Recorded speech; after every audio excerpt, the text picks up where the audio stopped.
Live everywhere. Daily Kos Radio on netrootsradio.com presents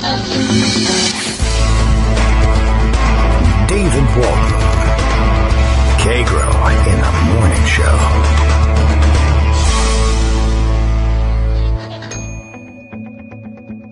Now, here's David Waldman. Hey, good morning, everybody. How you doing? And this is the biggest radio show ever, period. Welcome to it. We are on day 1/3 of the Trump administration, and we'll put that in Bunny Ears quotes for you and probably continue to do that for the next, well, however long it takes to get rid of this guy. Already, it's a disaster. Garbage in the streets, ladies and gentlemen, at least where I live. Heavy winds and rain this morning. The rain's not so heavy, but the winds are heavy. Can wind be heavy? It says so. I don't know. Anyway, blew the garbage cans all into the street. People driving around them, of course, on their way to work instead of stopping and picking them up, because who would do that? Because Donald Trump wouldn't, and we take all our cues from the president on down. It was a big weekend, as you know. They inaugurated what's-his-face on Friday, but he had lost his mind pretty much by Friday about noon. He gave, we haven't spoken since just before the inauguration, so we have a lot to catch up on. I would have to say, I think that your basic objective historians are going to be out there saying, worst inauguration speech in history. With, I guess, the possible exception of the one that what's-his-name gave and he caught pneumonia and died. I don't know, that might have been a good speech. Bit of a stem winder, as I understand it. Is that William Henry Harrison? Didn't we mention him the other day? It didn't rain quite as heavily on Donald Trump, but that didn't stop him. I saw some great pictures of George W. Bush looking adorably stupid, trying to put on one of the clear ponchos. I can't believe that podium isn't covered, to be honest. For the dignitaries. They should probably work on that. Anyway, he looked like a total doofus. Didn't make much of a difference. Trump, it rained on him, but not terribly. It didn't melt his hair or make his face run or anything. I was kind of hoping for that. But he did then visit the CIA on Saturday. So he didn't take the weekend off as we once thought he was going to. He had announced by Friday that he was going to visit the CIA, and he went and he did. That was a disaster all by itself, and maybe we'll examine some of that. He's really flooded the zone here. There's no way to catch up. But I wanted to take note of the fact that he showed up at the CIA and told the CIA, whose job it is, of course, to observe such things and figure out what's true and what isn't, that it hadn't rained on him. That it stopped raining when he spoke. Presumably, we're supposed to think because God decided not to rain on him. Of course, a couple million people saw it live and on television and everything, so I can't imagine how who knows? I think he just lies. I've come to the conclusion that he doesn't have any particular theory as to why he should lie or why not. I think he just says things the way he wishes they were, and he doesn't have any concern about the consequences of that. And we'll talk a little bit more about what that might mean for the rest of us as time goes on. But, it was disastrous. The inauguration crowd was considerably smaller than any I've seen in recent memory. As a matter of fact, Bill in Portland, Maine begins by saying Daily Kos Radio is live now, and that is definitely true. And he adds, fact, Trump's inauguration crowd, there are more listeners to this show than Trump's inauguration crowd, period. And we might as well just stick with that. I've been to an inauguration. I was at the 2009 inauguration. It was shoulder to shoulder in the streets on your way to the mall, and stayed that way on the mall. You waited hours to get onto the metro. Objective fact just says that wasn't there. That doesn't really matter, but what does matter, I guess, a little bit more than that, is that Donald Trump spent the first hours of his presidency obsessing about that, and I guess it has extended into days now. Then, that's not even to get to the women's march, which included, I think, people other than women, as it turned out. These were a tremendous success. Many millions, as it turns out, more people on the streets in Washington, D.C. and around the world, and I mean really around the world, than were in the street for inauguration, although it's a far more interesting event, the march, than the inauguration, to be fair. We'll catch up on all of these things and more. Greg Dworkin is here with us. There's no way you're going to get to them all. There'll be 20,000 things that we forget about how terrible Donald Trump is. We've got all week, but he'll make more. So, Greg, what's up? Listen, I called in to tell you how brilliant you are. I hope you don't mind. Oh, what, now? I'm ready for that. Go ahead. Yeah, for that little intro that you gave. Oh, that was it? All right. Great. Excellent. Bye. See ya. Thanks. It didn't feel that good, but okay. No, but it was, because you know what?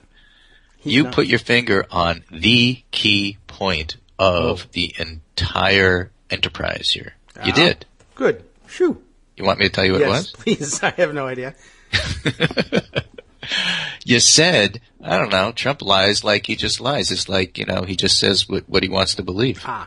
Yeah, I do not think he has strategic purpose to his lies. I think maybe someone once gave him a backfill thing, like if you just say whatever you want, you'll get what you wish for, and people will just begin to believe you.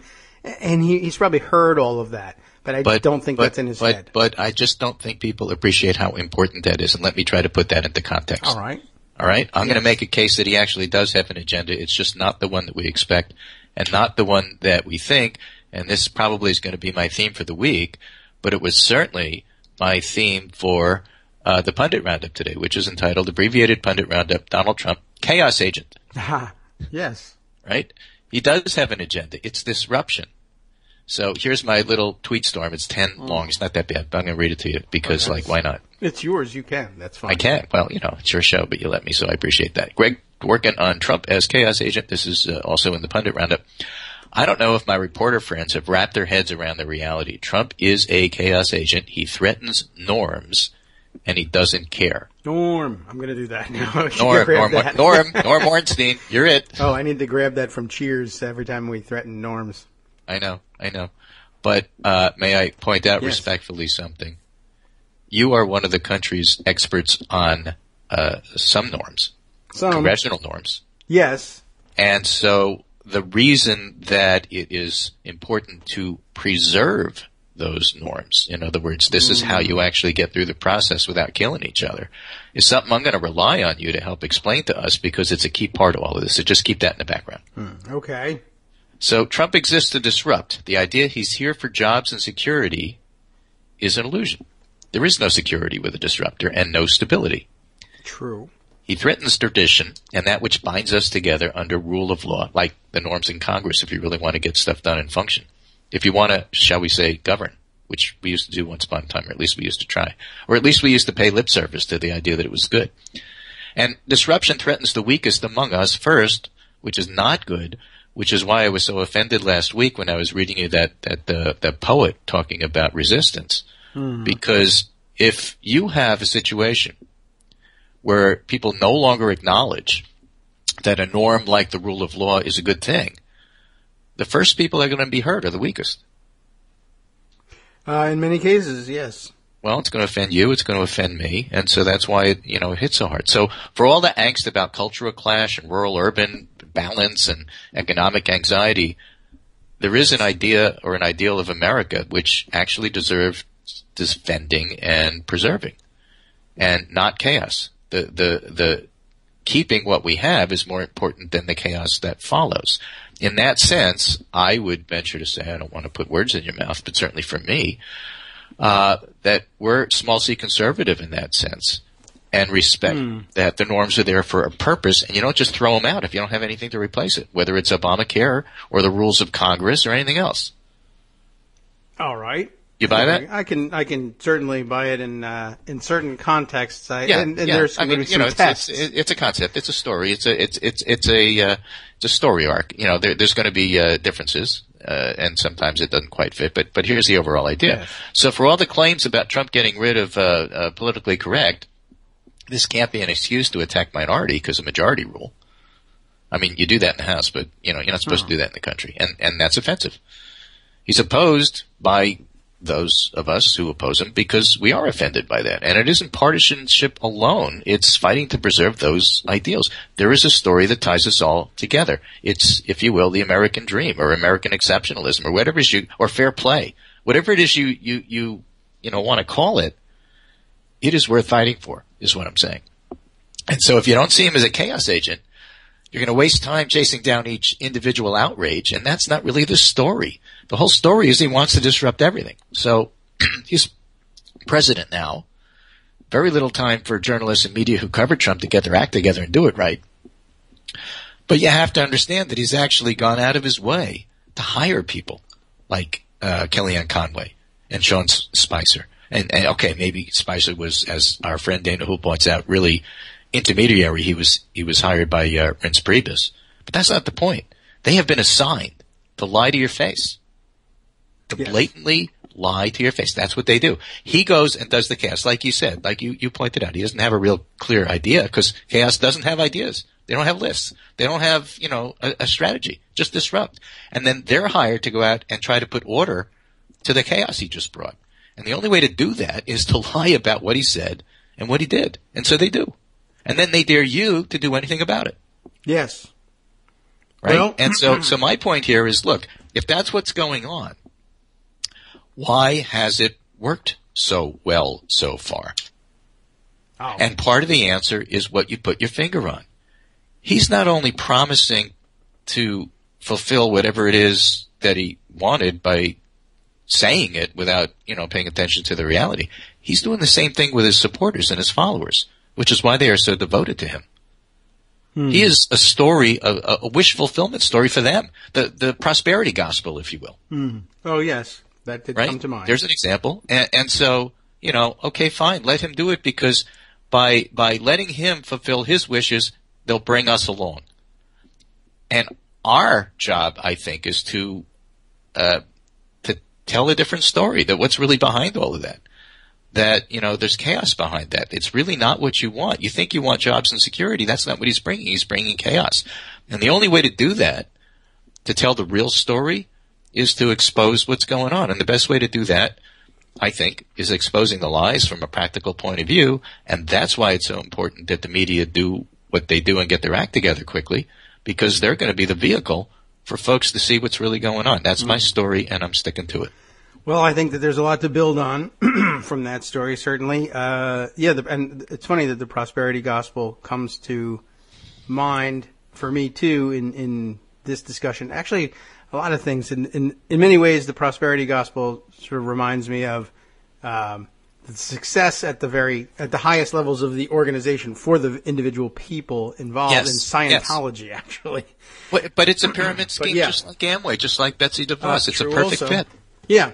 And and Trump had his own pyramid scheme going Trump anywhere when he was licensing. Trump University, and there was some sort of I don't know. They did have some sort of like how do they describe it? What is the kind of marketing that they call it? Amway. I can't recall anymore. But he had a similar right. scheme. And there's so many of them, it's hard to keep track of the individual But I think ones, which is what I'm trying to say. Yeah, I think of the prosperity gospel and in many ways Scientology in the same way, and that it convinces people who adhere to it because somehow, for some reason, you're told if you just follow these rules and do these horrible things to people, you will have the success and wealth that you want, and it's because of this formula. Of course, the formula actually sort of disguises thieving, robbing, and conniving money out of other people in one way or another. But you end up sitting on a pile of cash nonetheless, and so you think, this system works. But I've also, of course, seen it described, and Trump's style described in the last couple of days. It's a sort of thing that works okay sometimes for individuals. Running other people's lives doesn't work for, but fake it till you make it, essentially. Is the theme here. His being a rich person has worked that way. There's no cash, no riches, no values, no value provided behind any of it. It's just a matter of shifting around money, debts, and occasionally gold spray painted physical items, and then laundering Russian mobster cash later on. That has made it look like he's a rich person. And then, of course, the prosperity gospel says people that look like they're rich are successful. People who are successful because God wants them to be, because they'll lead you to success too. And then they just go from there. And then that's all it takes. And I guess so long as the press will buy into the idea that he's a wealthy, successful person, that's really all he needs to get out of this for now. Right. And so it starts by looking at everything and saying, why do we at face value accept, first of all, what it is that we've been doing up till now? And secondly, why do we ignore what's been going on in regard to the evidence in front of our face about him giving us the runaround and us accepting it? So now I see lots of columns. Here's one from Jay Rosen, for example, from my new post, Send the Interns. My commentary on Sean Spicer's display in the briefing room. I sent that commentary to you on Skype just to make it a little easier to read there. That's the big chunk. Yes, okay. Send the Interns means our major news organizations don't have to cooperate with this. They don't have to lend talent or prestige. They don't have to be props. They need not televise a spectacle live. CNN did not carry the Sean Spicer rant. They looked at it and then commented on it later, which is perfect. Every one of Ernst and Obama's wasn't carried. They don't have to carry them all. Just because Trump wants it doesn't mean they have to. And they don't have to send their top people either. They can switch systems from inside out, where access to the White House starts the whole story engine. And again, this is going to be a case that Rosen is making, that access journalism is dead, something that Margaret Sullivan also did. Because the winning play isn't, I got to talk to the president, I pushed him to say something important, and I got my soundbite, and there's me on TV. That can't be true anymore. It doesn't work with him. So Rosen says, when I say send in the interns, I mean it literally. Take a bold decision to put your most junior people in the briefing room. Recognize that the real story is elsewhere and most likely hidden. I like that. That's what I was saying. I happen to think the story's chaos, but he's got the right point here. It's a hidden story. That's why the experienced reporters need to be taken out of the White House and put on other assignments. Send the interns, in other words, and let Farenthold do their job. Look, they can't visit culture war upon you if you don't know where you are. So if Acosta isn't in the room, then the press doesn't get, and Trump doesn't get to yell at him. That's true too. And he says, the dream of the White House briefing room and the presidential press conference, this is the thing I was trying to summarize, is that accountability can be transacted in dramatic and televisable moments. That the perfect question, that's the wish fulfillment of the press, talking about Trump's, the perfect question that puts the president or his designee on the spot and lets the public see, as if in a flash, who they are, led by. Yes. That was always an illusion. Crumbling for decades, it's comically unstable now, unsustainable under Trump. I agree. So get rid of it. Very good. Okay. Do it different. I'm for that. Here's another way to do it different. We talked about this before because I've seen this suggestion has come around. You got a press conference? Fine. Send the interns. Tell them that here's how you do it. Somebody asks a question. Somebody always has to go first. Do not ask a multiple point question because Trump can't handle it. When Trump doesn't answer the question, the next person answers the question. If Trump yells at the reporter, the next person says, so-and-so is just doing their job, as will I. Here's the question, same question. Just do it different. Make him answer. And that, you have to change what you do, not just expect him to change what he does. He is not going to change what he does. That's the other part of this that just, I think, gets you and me and everybody else who didn't vote for him so angry. Because you see the press say, oh, now he's inaugurated. Now he's the president. Here comes the pivot we've all been waiting for. There is no pivot. No, he wouldn't know how to pivot if he wanted to. And there was this thing floating around I saw, which was just, my jaw dropped. It's a little thing, but my jaw dropped. Okay. He's walking to the inaugural, and Bob Dole in a wheelchair, and Elizabeth Dole, did you see this one? Yes. And Trump goes in and says hi and then leaves. Dole was one of Trump's biggest supporters and helped to legitimize him, which I will not forgive him for. But that's besides the point. He's an elder statesman. Yep. And he's not in great health. Yes. And he was a Trump supporter. And Trump comes in and gives him the most perfunctory hi, how are you, and then just keeps moving. And right behind him is Obama. And Obama sees him and comes over, spends time with him, spends time with his wife. A real, heartfelt thank you for coming, thank you for your service kind of thing. Yeah. And the difference between the two, forget about Obama, that's a different story, but what Trump did is who Trump is. Stop waiting for him to pivot. Yeah. There is no pivot. It doesn't change. That's definitely true. There were a lot of pictures, actually, very interesting weekend for, pop psychology on Trump. Between that and the pictures of him and Melania, Did you see the pictures of them arriving at the White House and I did being not. greeted by? This is a series of, I guess the White House photographers must have taken this one. They arrive at the White House before the ceremony and are greeted by the Obamas at one of the porticos there with, just a couple of steps up, right? So the big black SUV pulls up and they get out. Did you happen to see the pictures of the Trump's giving the Obamas a gift? The Tiffany box? I did not. I was concentrating on walking past the empty stands and then trying to hide the fact afterwards, obviously. That's what I was focusing on. The whole thing, I mean, the pictures are amazing, but this particular thing, they arrived there and they brought a gift. I don't know whether people traditionally bring gifts or not. Okay, it seems like a nice thing to do. Before you tell me, I just had this image in my head saying, a blender. Yeah. Right. Thank you so much for the blender. Well, they brought a little Tiffany box, so, everybody gets to see, the pale blue box with the white ribbon, so it's expensive. Very recognizable. Okay. Anyway, I'm sure it was very nice, and, you just bring a gift. Sure. I don't think people normally do, but if they don't, they should. I don't know. That's nice. So they get there. The first picture I saw was a shot of Michelle Obama holding the box after Melania gives it to her and, she's staring. She looks over at the photographers with this look on her face like, what do I have here? Why am I holding this box? But okay, a gift. But the series of pictures, that's who she is, so she will. So anyway, they arrive, they pull up, and the shot I'm talking about, I'll have to find it and share it in the roundup. But they get up there, and Trump has jumped out of the car. I don't know how he shuffles, whatever. He got out of the car, but the shot was him. He's all the way up the steps, and there's only 3 or 4. 5 little shallow steps. He's up and he's already reaching for or grabbing Obama's hand for a handshake.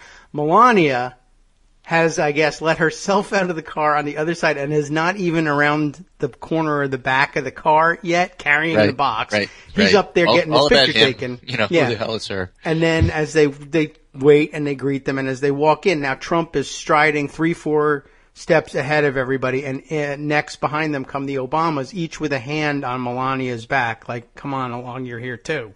Right. And then, of course, later at the congressional luncheon, which is probably the biggest waste of time of inaugural day, but whatever, a fantastic shot of the two of them sitting at the head table, and he looks livid. He's furious, like Mad King Ares getting ready to burn everybody from Game of Thrones. He's scowling. He's just been inaugurated less than an hour before.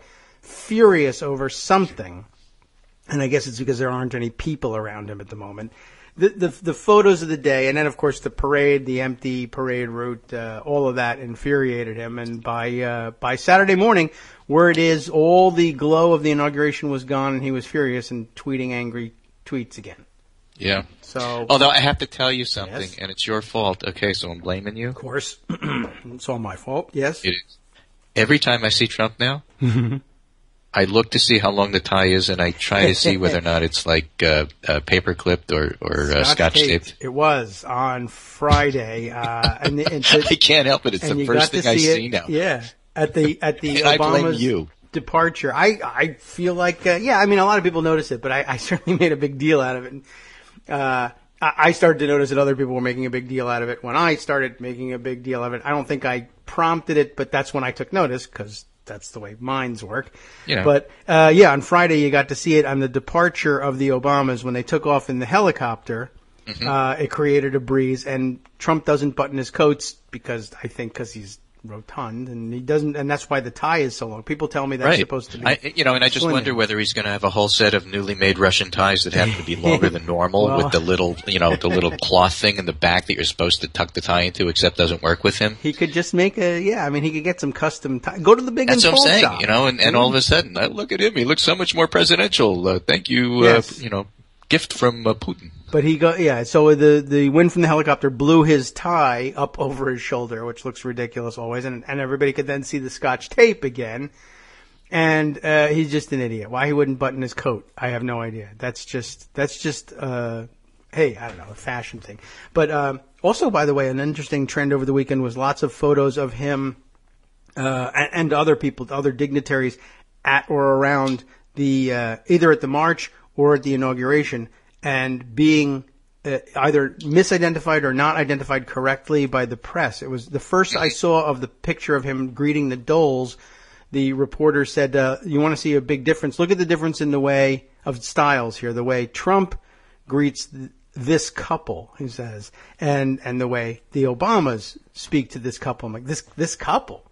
It's Liddy Dole and Bob Dole, this couple. What? Yeah. That was weird. I also saw a picture that was identified as a woman takes a selfie at the inauguration with Senators John McCain and I forget who else was in the picture. Woman takes selfie holding up the phone, and it was Amy Klobuchar was the woman. I thought that was really amazing. We have problems. That's why there was a women's march. Right, exactly. And there was a women's march, and that was a very, very big story. And I don't want to give the impression that the discussion about Sean Spicer and Kellyanne Conway, by the way, has to be mentioned too. She's a woman. Being on Meet the Press, right, which is just the super classical, right. Alternative facts, and Chuck Todd just melting down and yelling at her and say, "These are falsehood. What is with you?" I mean, it was good for Chuck Todd. But there was an important part of that, which that little clip focusing on Kellyanne Conway being paid to be a professional weasel. Yeah. The part that was often glossed over is that she threatened him. Yes, that's during true. that interview. She said, "That's why they send a woman. People don't recognize it as a threat somehow." Right. This is somebody who is in power and said to Chuck Todd, "Listen, if you don't buy my lying here, we're going to have to rethink our relationship." What the heck does that mean? I don't know. Neither read nor think make any sense in that situation. But yeah, let them. I mean, they've threatened before. Spicer's threatened to close the briefing room and or hold them elsewhere. Right. It was a wild weekend. To be sure, but this is the same stuff we've been hearing for a long time. We'll just cut you off. They blacklisted people during the campaign. It didn't make any difference, by the way, to those of you who are concerned with running news organizations. Made zero difference in your readership. You probably actually increased your readership anyway, not because you were banned. But the point is, you don't need to be near this guy to cover this thing. Which is Jay Rosen's point. So, okay, they're going to recognize you and ban you. Send the interns. They don't even know who they are. Yeah. And in the meantime, you'll assign the Fahrenholtz and the really good reporters to go dig and find stories and do what they were supposed to do anyway. Yeah. And it's a win-win for everybody.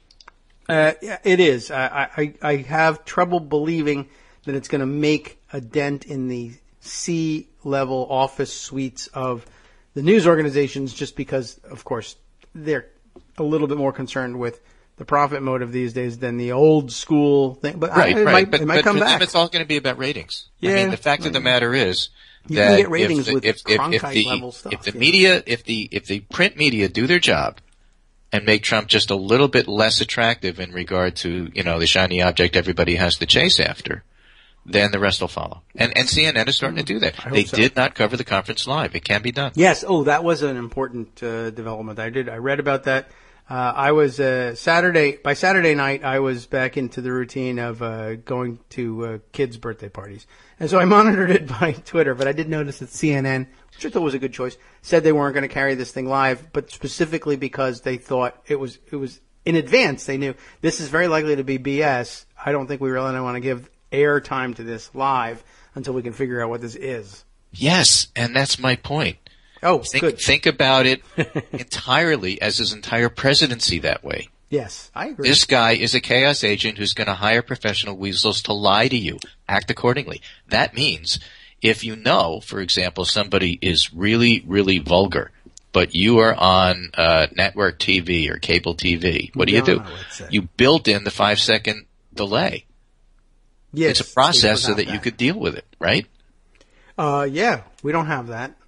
But we should. But you know what I'm talking about? Yes. You and I don't have that. That's why Armando gets into trouble all the time. Right. Not me. Never me. It has not been you. Yeah.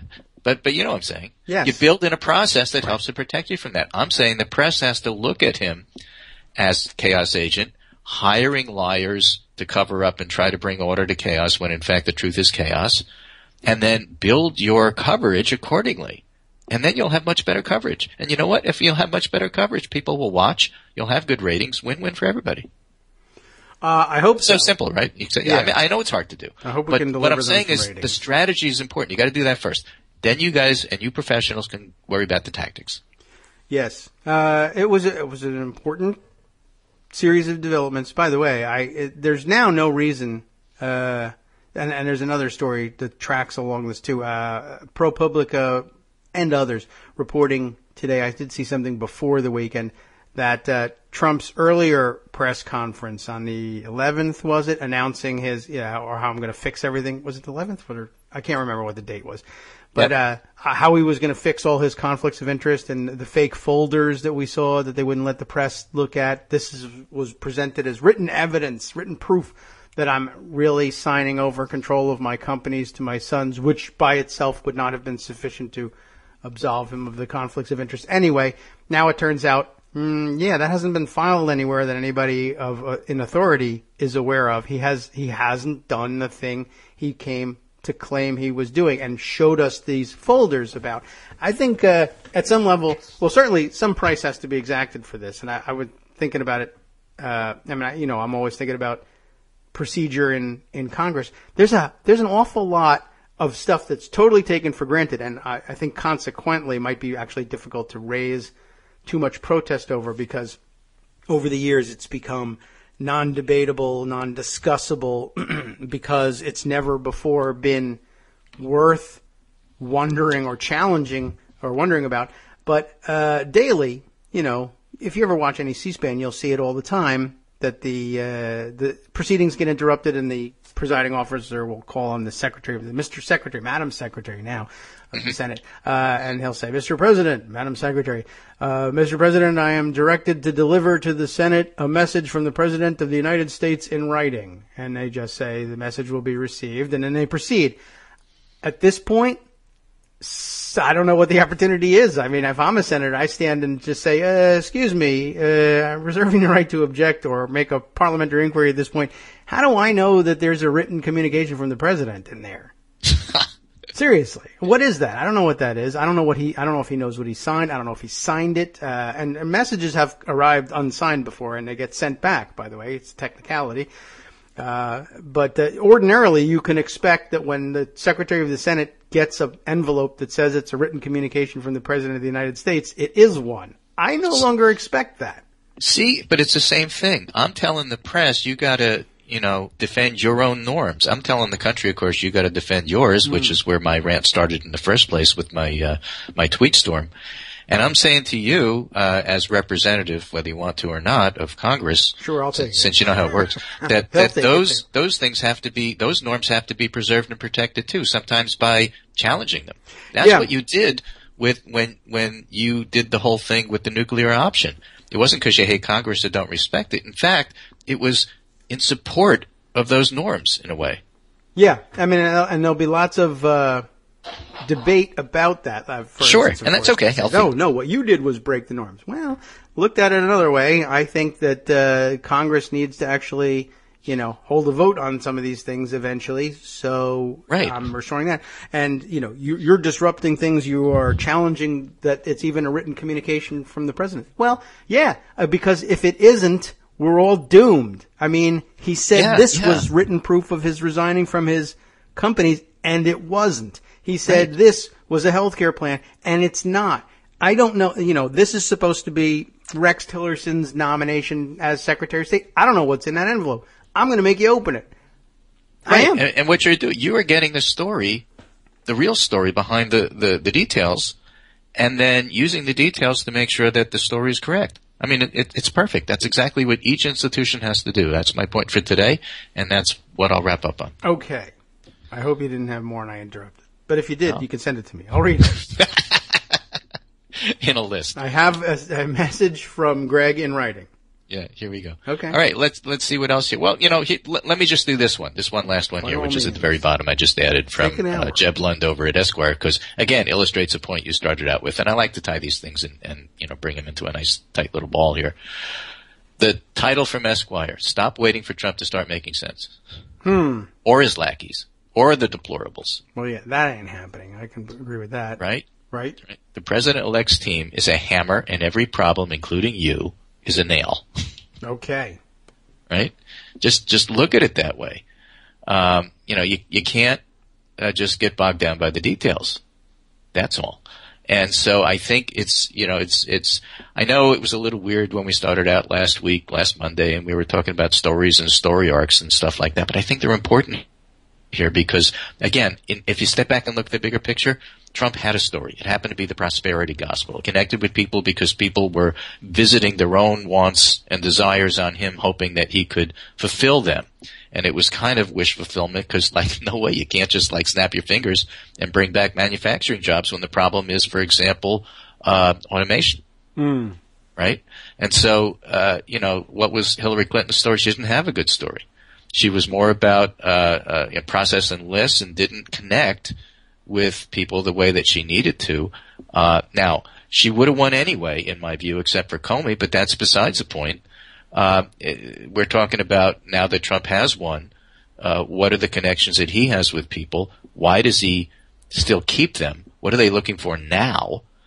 And if we think that the whole thing is based on a tissue of lies because he's a chaos agent disguised as somebody who's going to bring jobs and security, then our job is to expose that. How do we do that? By pointing out the lies. Well, how do we do that? Well, each institution is going to have their own process for doing it. Congress is going to do it like you outlined. The press is going to do it like I outlined. And I think it's important that people realize that this is what we're doing. I think there's something there. I think so. I also note for the record that one of the stories being promoted on that page with the Jeb Lund story is about the tie. Is it really? It is. Well, it's Esquire magazine, so I think it makes a certain amount of sense. But yes, one day that tie is going to successfully escape. You keep trying, Ty. You'll make it. He's trying to leap off the guy's neck. It's a tie break. Well, yeah, so they noted the tape, of course, also visible on Friday. Right. The ties that bind are just being disrupted. I guess so. This binding stuff is important. I think, there was always something that brought us all together and said, well, despite our differences, yada, yada, yada. And Trump is disrupting that. And I'm just saying, I think it's worth fighting to preserve. I think it's worth fighting to keep things the way they are. With a reminder that for us special snowflakes, part of the reason to do that is because the weak and the vulnerable, the minorities, are going to be hurt first. Yes. Although over the weekend, a Nazi got hurt first, so that was good. You know what? I'm okay with that. Yeah. I've been pondering that. Here's the deal. I've been reading about lots of different reaction to it. This is not something I would do. It's not something you would do. Somebody wants to haul off and hit that guy and then say, I accept the fact that I will now, under the rule of law, take the consequences.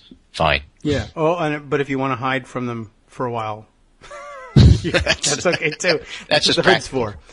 Look, that's the process. I'm not saying you have to surrender. I am budging Nazis, but hey, we have to keep our cops employed. They want to find you. I think that's a distraction. I think the bigger story is that he's a Nazi.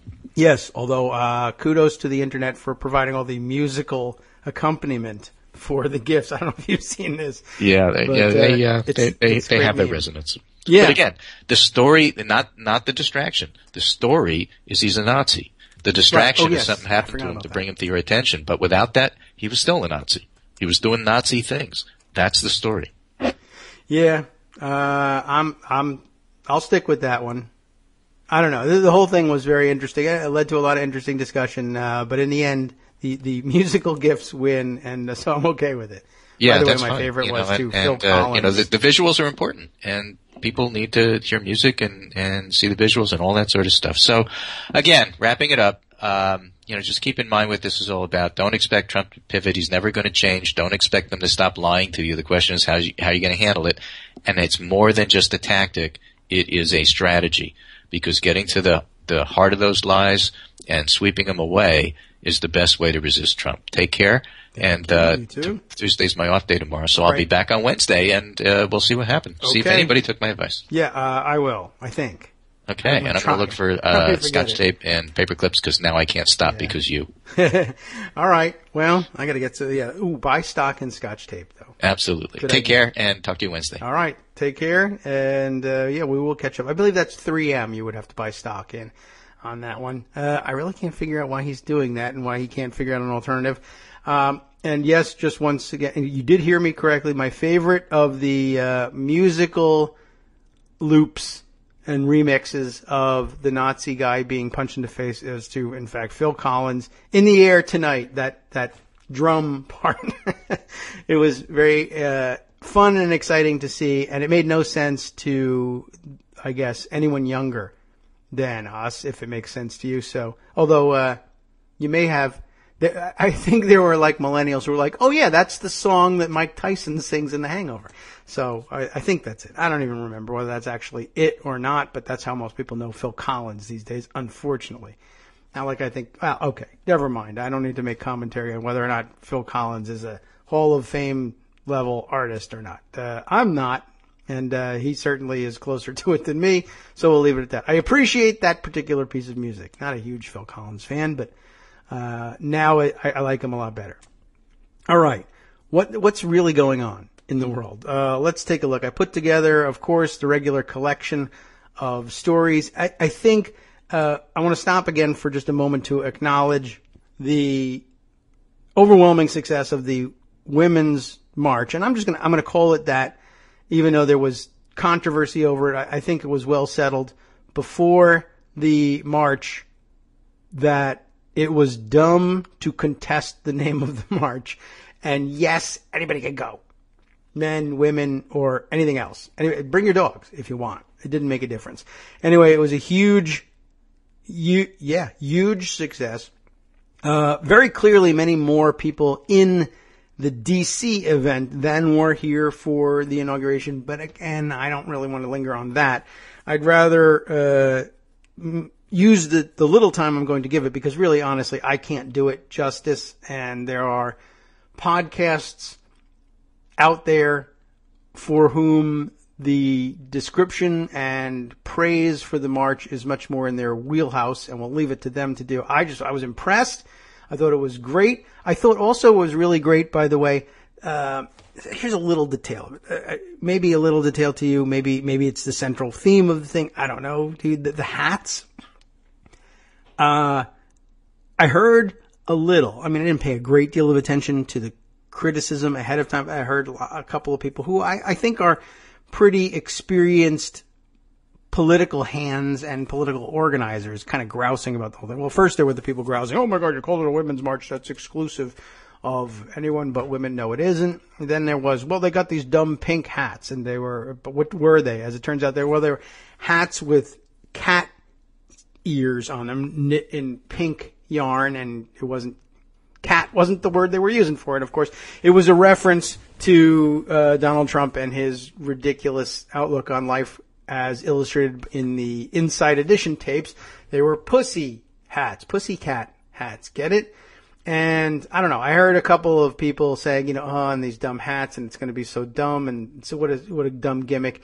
It wasn't. It was fantastic, and the sea of pink made the point that much stronger, I think, and expressed a great deal of solidarity and was a connecting force between all the marches. It was, in fact, brilliant symbolism, and it worked terrifically.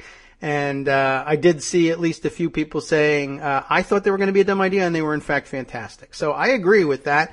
I don't think I had any particular problem with the hats. I don't think I knew anything about that. I saw it after the fact. I was like, look at all those hats. Wow. And then I saw people writing, I take it back about the hats. So I want to put that out there. I think Amanda Marcotte, I didn't dive into it, but I saw her tweeting, I think I thought the hats were going to be dumb, and they weren't. So that's out there too. So kudos to all of you for that. And I saw Michael Cohen, the actual Michael Cohen, not the speech boy Michael Cohen, not Congress in your pocket Michael Cohen, but Donald Trump's lawyer who doesn't think there's any such thing as spousal rape, the says who guy, Michael Cohen, tweeting some nonsense about them, and I think illustrated with a picture of some people wearing the hats and saying, so were they made in the USA, which of course is not something you can say about either Donald Trump's ties or the Make America Great Again hats or most of the Trump t-shirts, but never mind that, hypocrisy, yada yada.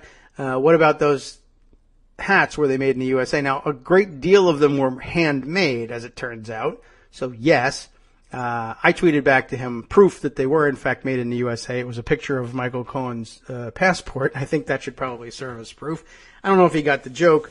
But anyway, I guess just by way of wrapping up on the marches, like I said, I can't do enough to praise them. I'm not going to be able to give adequate praise for this thing. But one, I'll note, not only were there marches all over the United States, and when I say all over, I mean not just limited to New York, Chicago, Los Angeles, San Francisco, Seattle, Portland, whatever. So, throw in a couple other cities there. But, I mean, real middle-sized towns and real rural gatherings, too. They didn't necessarily have marches, but I even saw pictures of people, like, getting together in barns, just hanging out, wearing the hats and taking pictures of one another. So it was fantastic in locations all over the place. Mid-sized cities, tiny towns, places you wouldn't have expected it. As it turns out, my stepmother was at one in Naples, Florida, which is Trump country. But they had a couple thousand people out there in the park, hanging out and holding signs. I thought it was amazing in that sense. Then, of course, there were solidarity marches around the world, literally, in major cities around the world, and on every continent. And I mean now literally every continent, because there were some pictures that came in from people who were actually in Antarctica marching around and holding. I don't know how much marching was going on, but certainly there was a group holding protest signs assembled on a research vessel, it looked like, or maybe a tourist vessel, who knows, but right off the coast of Antarctica, and a couple of people actually on the ground in Antarctica with protest signs. So that counts too. Let's see, I just got a note here from Justice, so let me check in. A march organizer said they had sister marches and events in all 50 states. Oh, no doubt. I cannot believe that there would be a state that did not have one. I saw them in Alabama. I saw them in Idaho. I saw them in Wyoming. I saw them, I don't know if I personally saw a picture. I tweeted around a lot of them, and there's some fantastic people who did great compilations of almost all the pictures that came by, and it was amazing. I guess I can't say that I saw them in, I don't know, did I see a North Dakota march? I didn't see a picture, but I'm positive that there was one. Literally every state and towns of every size. So I can't say enough about it. Now, my big fear, of course, is that it's a one-time thing, and I don't know if you can really generate that kind of participation all that often. However, I will also point this out. Josh Barro had, I thought, a good thought, and I've increasingly been disappointed in the caliber of his thoughts expressed on Twitter lately, but you're not out there to entertain me, Josh. You're from the other side. It's fine. Anyway, I thought he made a good point, which was the march so clearly threw Trump off his game that he forced Spicer out in front of everybody to lie. And he went to the CIA, and I told you there was lots to unpack about the CIA thing. I can't even get to all of that. But he visited the CIA and lied to them, which is amazing. And then he stood in front of they have like a wall of honor. It's a wall on which they put stars up for clandestine CIA operatives killed in the line of duty. And it's an interesting, you don't have to be, you're probably not a huge fan of the CIA and having their clandestine operatives being killed in the line of duty. Nobody's a fan of that, obviously, but they don't put the names up. I don't know. It's sort of meaningful in that way. You can't identify most of them because that would give away the game. And you're reminded that there are, I'm sure, occasionally people with whom we would agree with their mission, actually sacrificing their life in anonymity out there. It's an extraordinarily sensitive location to stand there and BS the country about something as trivial and stupid as the crowd size. But he did it. He did it.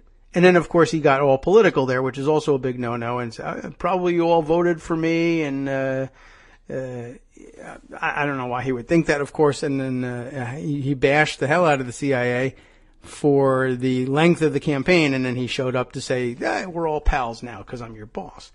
Anyway, that whole thing was crazy. The March thing was crazy. But it threw him off his game for sure, and he did dumber things and made more unforced errors. And Josh Barro's thought was, by the way, it would be great if you could do something like that and to throw him off his game the night before his first State of the Union address, which I will remind you, as longtime fans of the show, you will know, you probably said, wait a minute, Trump's first address to a joint session of Congress come February will not, in fact, technically be a State of the Union address. They will invite him to address a joint session of Congress, and it will be delivered in the style of a State of the Union address. But for whatever reason, a new president's first address to Congress is not, in fact, a State of the Union address. It's a weird thing. We learned it. We said it. We like to remind ourselves of it. What else have we got here? Man, there's a billion directions to go. How shall we even progress? How about this? At random. First, Politico. Since I was just speaking of spies, this story, U.S. spies fear allies will stop sharing intel under Russia-friendly Trump. This by, if I have it correct here, Michael Grunwald. No, of course not. I must have tweeted Michael Grunwald's tweet. He's not even from Politico. I was wondering about that, but that's the stupid pocket view. The original tells me, no, it's in fact by Nahal Tusi. I wonder if that's what it is. Maybe I saw a tweet from him and I used that tweet to put it in Pocket, and that's why it assigned it to him. Well, anyway, don't do that. Fix that, please. Pocket. U.S. spies fear allies will stop sharing intel under Russia-friendly Trump. That is a good point.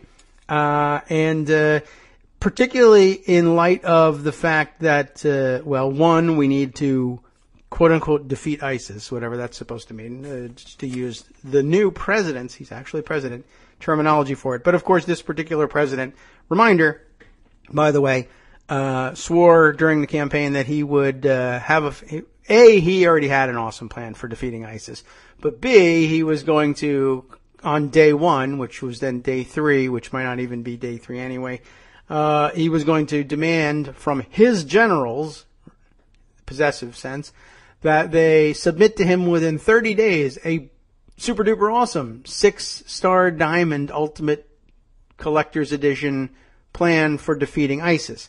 So we are down to are we on the 28th day? Let's see. So 30 days, I guess clock started on Friday.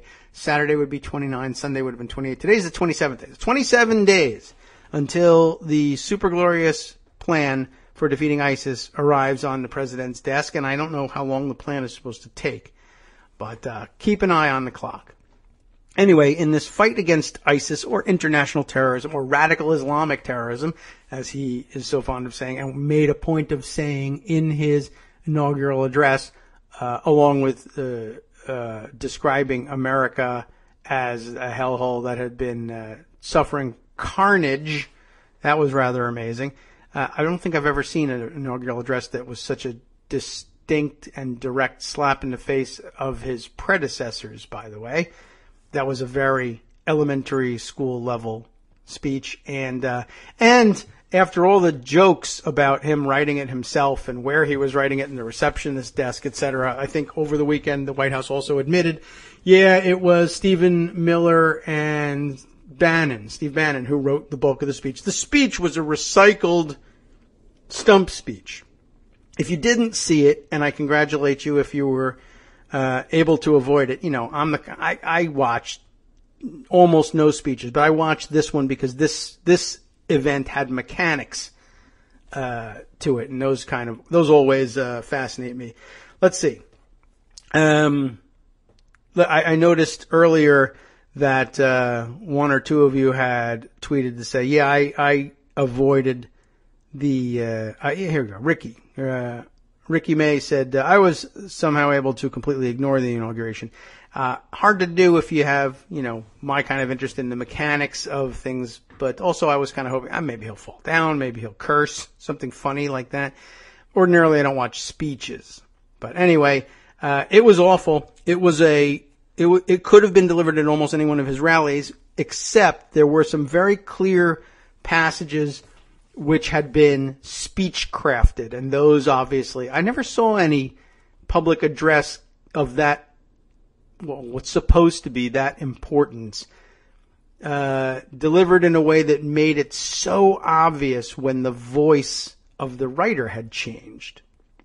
And I don't know if I could tell you the difference between Bannon and Miller's writing necessarily, but standard stump speech with occasional flourishes thrown in there that were designed to make it sound a little bit more like a inauguration speech. But this was as half-assed an inaugural address as I have ever seen. They really literally just said, say whatever you usually say, and here's 2 to 3 minutes worth of flighty rhetoric, and we'll just cut it up into pieces and sprinkle it at random into the speech. It was total garbage. Anyway, what I really wanted to say was, now that he's inaugurated, and it is his responsibility to work with the international community, with our allies to, take on terrorism, prevent attacks, etc. A lot of what we've done to this point depends on sharing of intelligence between national intelligence organizations. With us, the French, the British, the Israelis, I assume, the Russians to some extent, but all of Western Europe certainly, and then allies around the globe elsewhere, Indonesia, South Africa, even to some extent the Chinese. Who else? I don't know. It doesn't. I'm leaving people out, but that's okay. The point is that there's a lot of intelligence sharing going on, and I think now this article points out correctly, Nahal Tusi, there will be a lot of our allies who are reluctant to share anything more than is absolutely necessary to prevent an imminent attack with the United States, because to do that means, in all likelihood, that the intelligence will make its way to Russia. That won't always be a problem, but in some cases it really will be, and they will be reluctant to share it and will suffer for it. We may see this country and our interests, whatever they may be, it might just be converted into Trump hotels, our interests, or the whole country may be converted into a Trump hotel. But what we used to, prior to President Trump, consider to be our interests may be at considerably more risk, because we're just not going to be able to get the kind of intelligence we need and we used to get in order to prevent attacks, for fear that it'll end up in Russian hands. We'll see how Nahal Tusi puts it, see if it's any more coherent than the way I did it.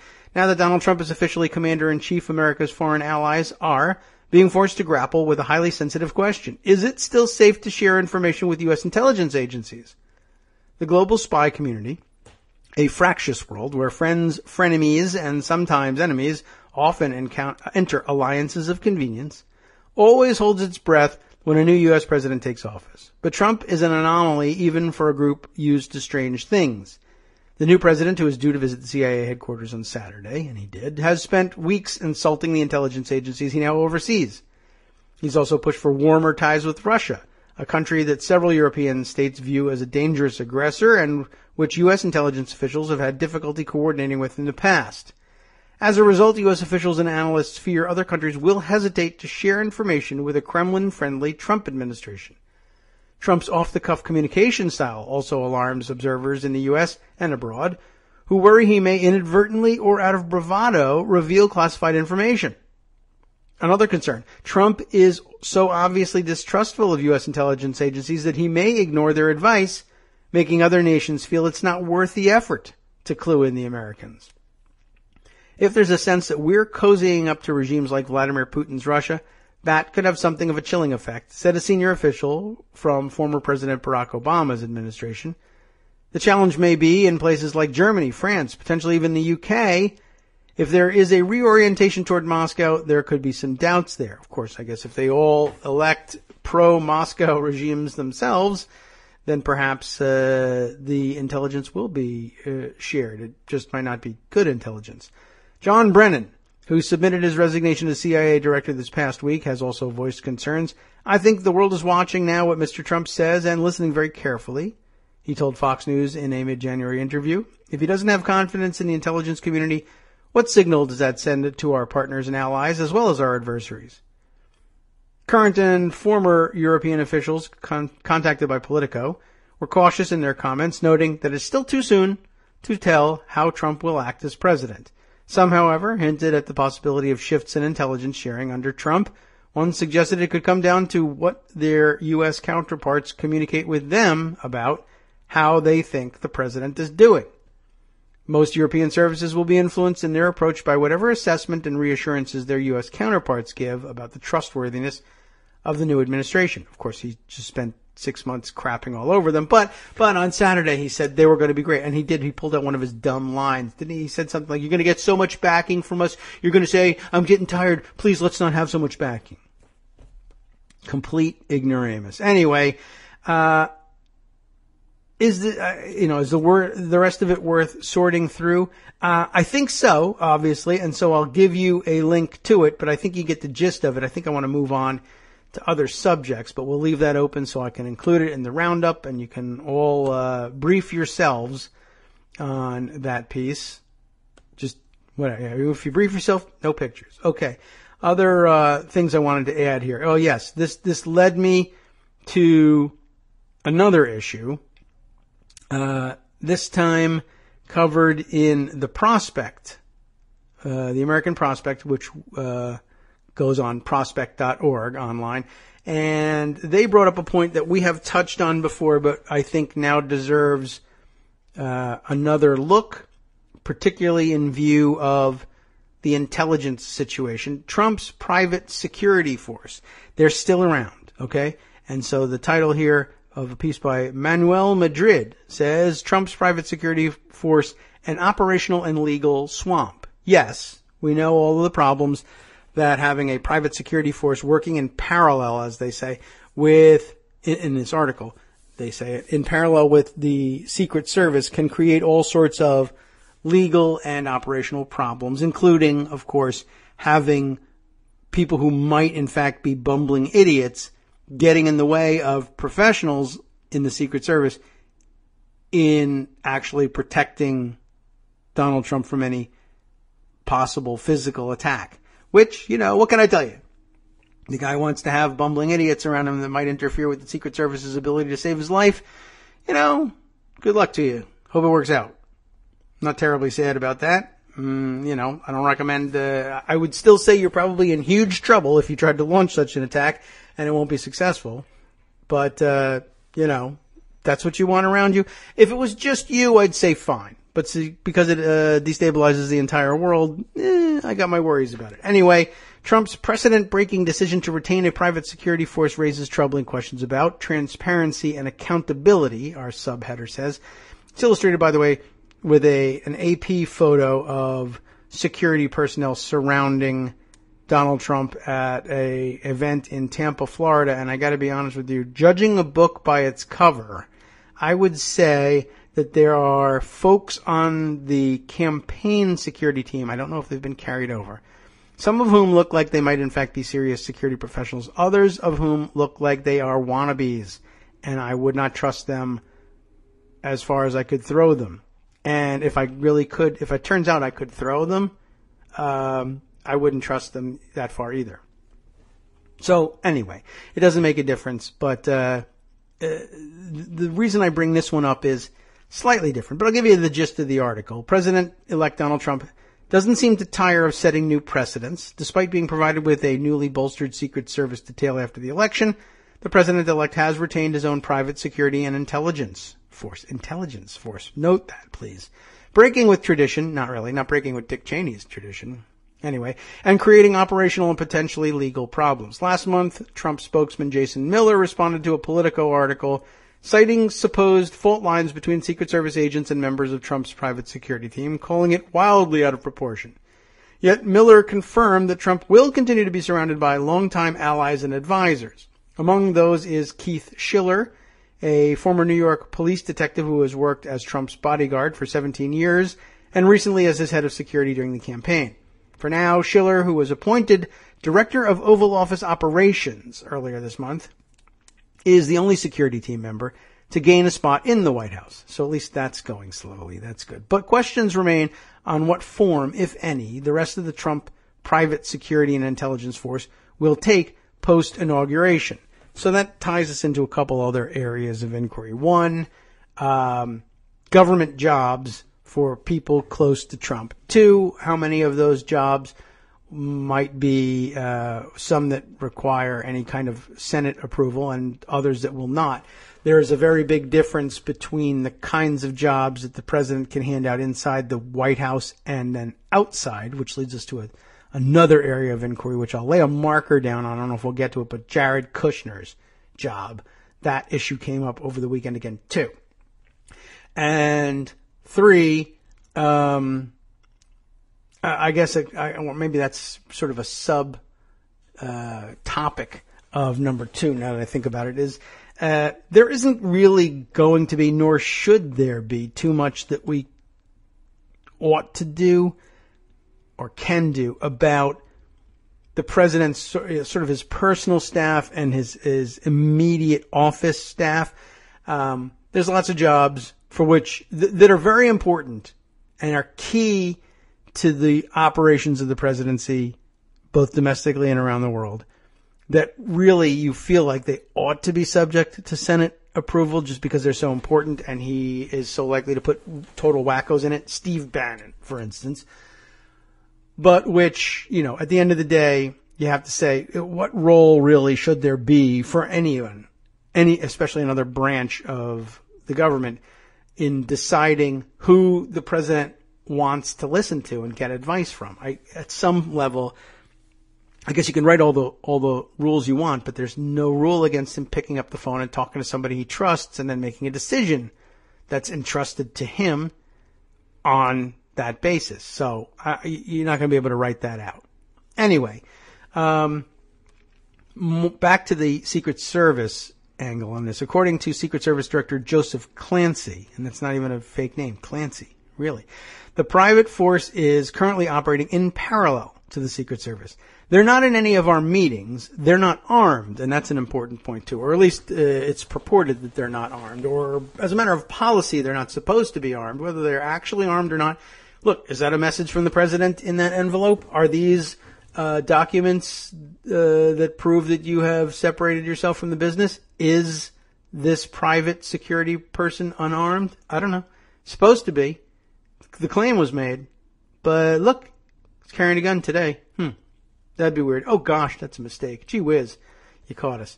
I don't know. I'm a little worried about this. Anyway, they're not in any of the meetings. They're not armed. They're more of a staff function than a security function, Clancy told CNN earlier this month in his first interview since Trump's election. Clancy also denied rumors of conflict between the Secret Service agents and Trump's private security. There is no friction at all, Clancy said, adding that the Secret Service maintained the sole responsibility of protecting the president and that, in the case of a threat, private security would not interfere. Hope not. Although Clancy described them as working in more of a staff function, these are still private security contractors. I mean, that's definitely should be reiterated, I think. It may be that there are limitations that, at least for now, prevent Donald Trump from saying the guys I used to contract to provide my personal security, they can no longer provide my personal security. But I can hire them as personal assistants and special assistants to the president. You can give them all sorts of titles if you want and keep them around me. And I may do that and their job title changes, but I am still hiring them through a personal security firm. They are personal security contractors. If you hire them to bring you coffee, that's your business. But an interesting choice. If what you really want is someone to bring you coffee, you could probably do it cheaper and easier and better and with less headache and less likelihood of getting yourself killed accidentally. But that's not what he's doing. Trump's campaign continued to pay security service provider Xmark LLC after Election Day, and its officials were seen policing the crowds at post-election Trump rallies, according to Politico. The retention of a private force in any form raises several operational and legal issues. A private security and intelligence force would not have to abide by the constraints and obligations of the Secret Service. There would be no transparency in how they were vetted. That's the point I want to get to. And there would be no committee overseeing them. If both Secret Service personnel and private bodyguards found themselves protecting the president at events outside the White House, it's not clear how they would coordinate. That's the security issue. According to my sources, our writer says no previous president or president-elect has ever had private security.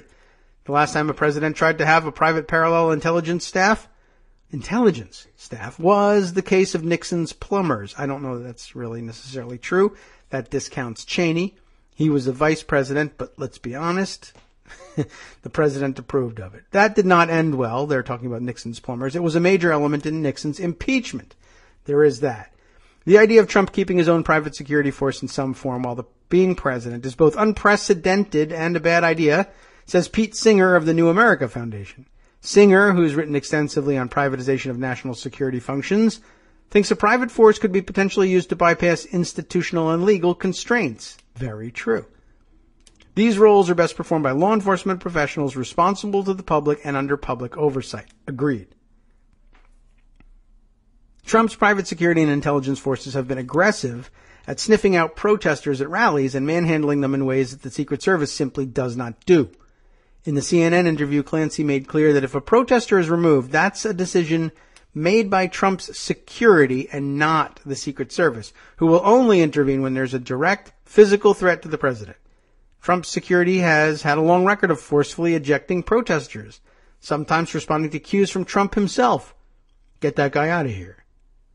With Schiller at its head, the private security force and the Trump campaign face 3 pending lawsuits for inciting violence and failing to provide adequate security. This is on top of allegations of undue force and racial profiling by protesters. Trump himself has not commented on his post-inaugural plans for his security force. A spokesman for Trump's office did not respond to the prospect's request for comment. The president-elect does seem to plan on continuing to host rallies. This is the last time I'll be speaking at a rally for maybe a while, he said during the final stop of his victory tour. You know, they're saying as president he shouldn't be doing rallies, but I think we should, right? The vast majority of Trump's private employees are bound by confidentiality agreements. That's also worth noting. Remember when we were talking about his interest in having them be government-wide? That's another issue. In an interview with the Washington Post last year, Trump made clear that if he won the White House, he would want to require his new team of federal employees to all sign NDAs. One such agreement obtained by AP revealed just how much of a premium Trump puts on confidentiality, prohibiting employees from revealing anything considered confidential by Trump throughout their employment and any time thereafter. That won't fly when it comes to the Secret Service. The service has its own confidentiality agreements, but they are not as absolute. According to an article by the Christian Science Monitor, Secret Service agents are not legally bound to stay silent once they leave government service.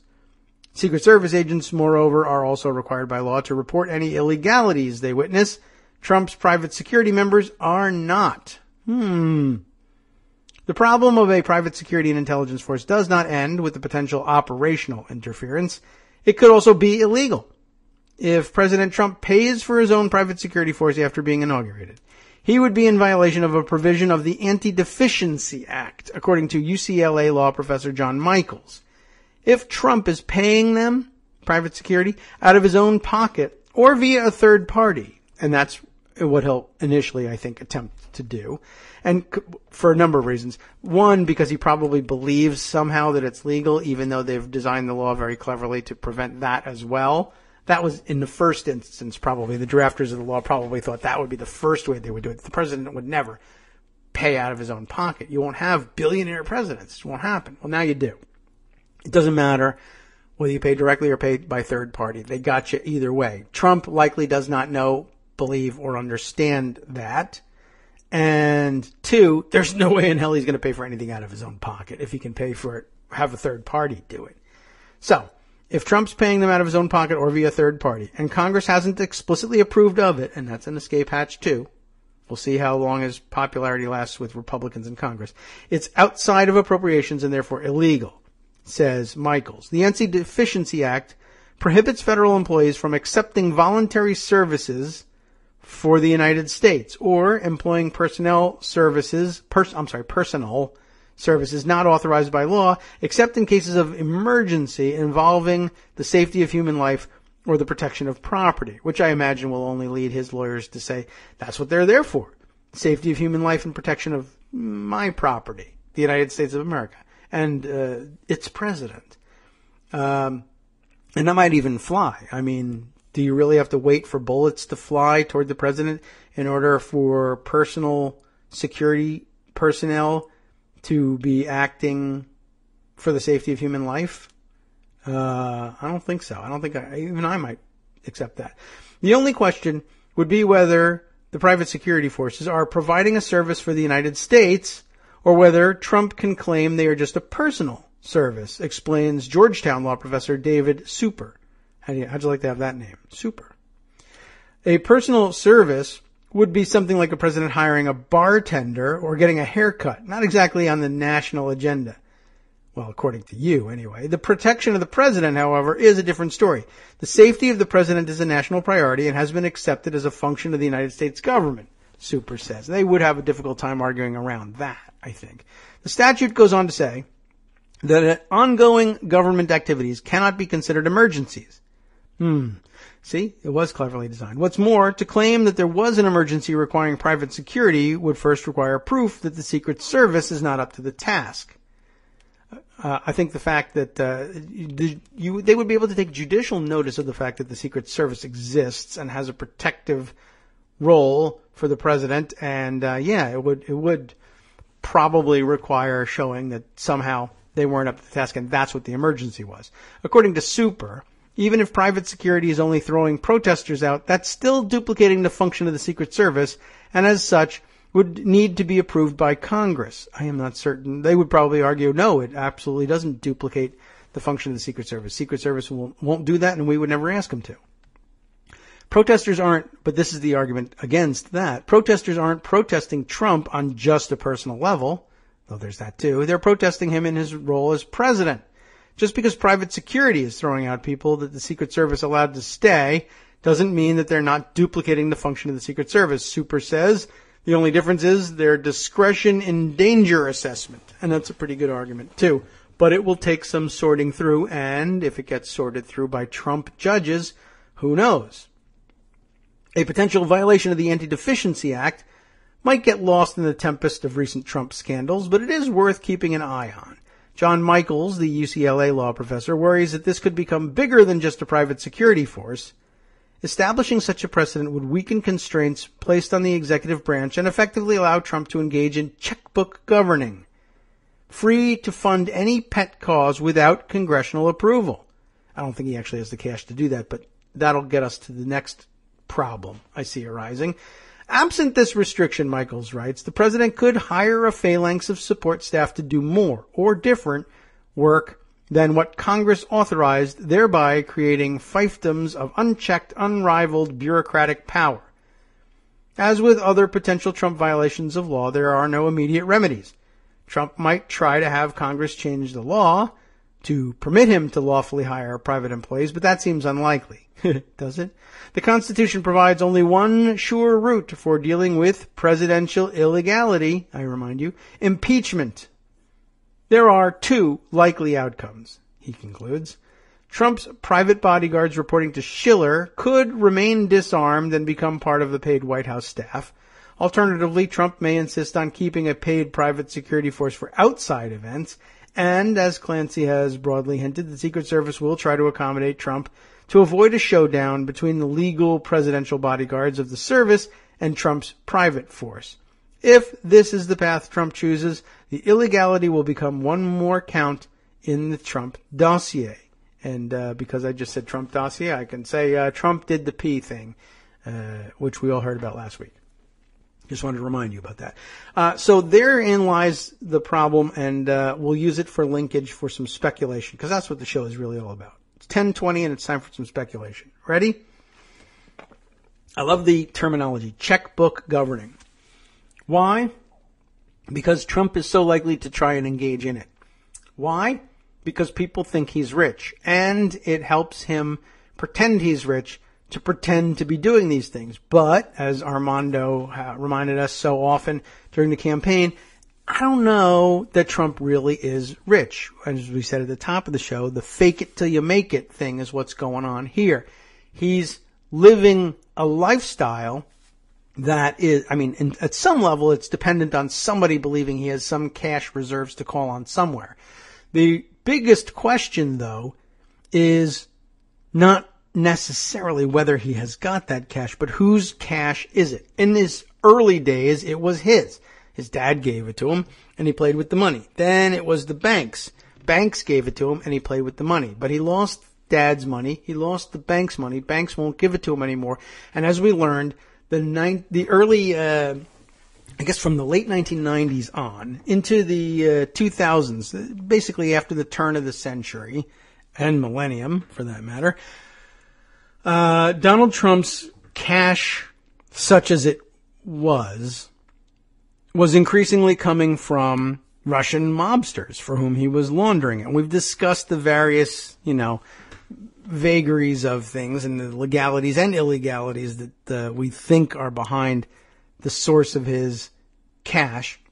And his real specialty is taking what cash there is and frothing it so that it looks like more, either by using it on, cases of gold spray paint or whatever,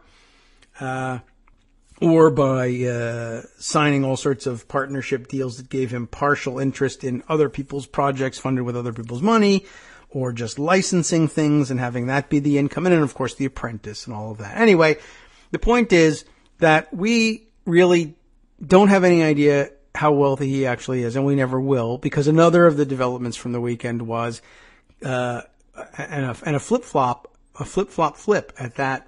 Kellyanne Conway told, I think, Chuck Todd yesterday, or someone on the Sunday shows anyway, the whole thing about the taxes. Yeah, they're not coming out. He's not going to be releasing his tax returns. That's been litigated, she says. The American people knew that he hadn't released them during the campaign, and they elected him anyway.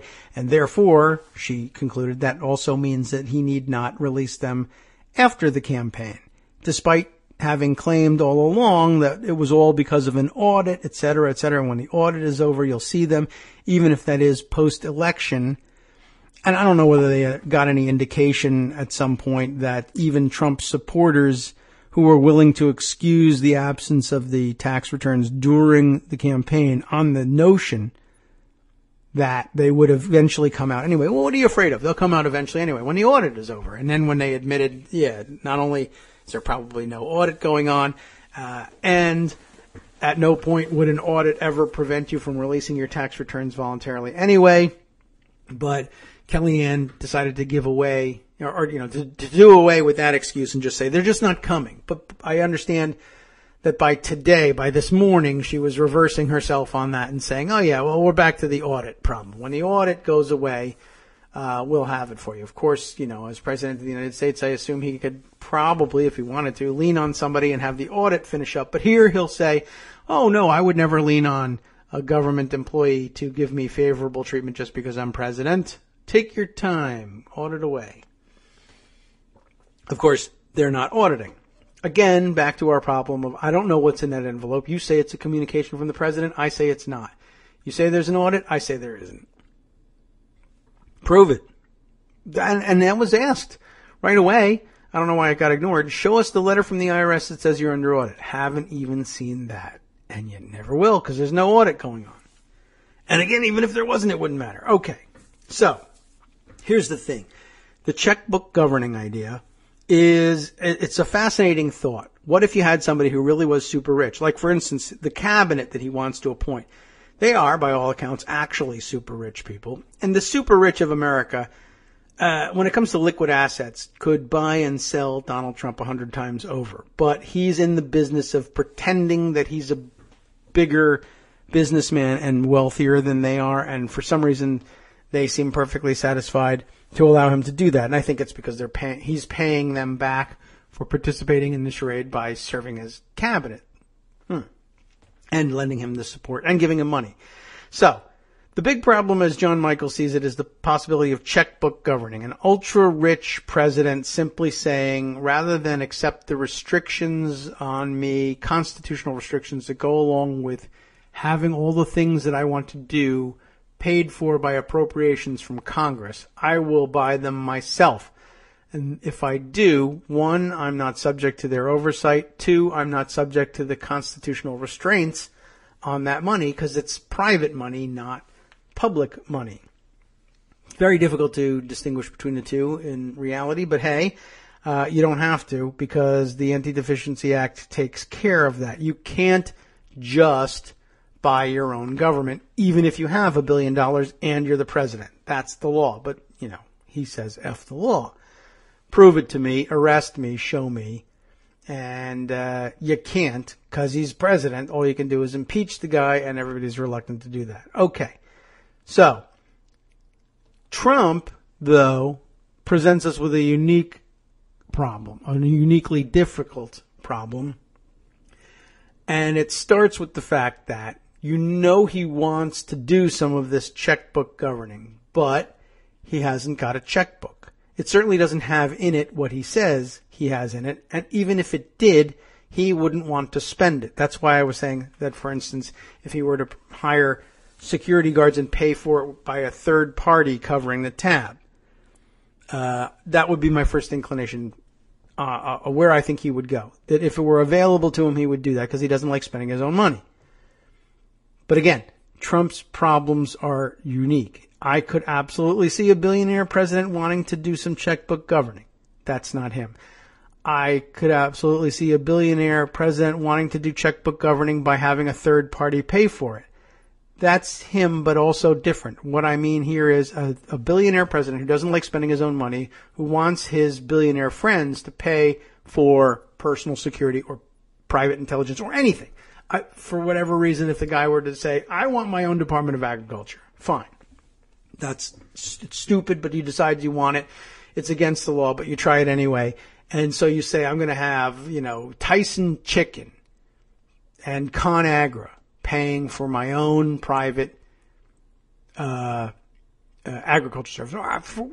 Perhaps for whatever reason he decides I want to have my own private agriculture department, and I don't want the appearance of the conflict of interest of having agriculture interests paying for it. Maybe what I'll do is I'll have everybody scratch each other's back. Instead, defense contractors pay for the new agriculture department, and agriculture interests pay for the new defense department, and everybody's happy, right? No, all illegal anyway, but I could see somebody doing it. But he doesn't care that much. He wouldn't do it that way. And again, he's got a unique problem. Here's my worry, finally. What if it's not an American checkbook on top of all this?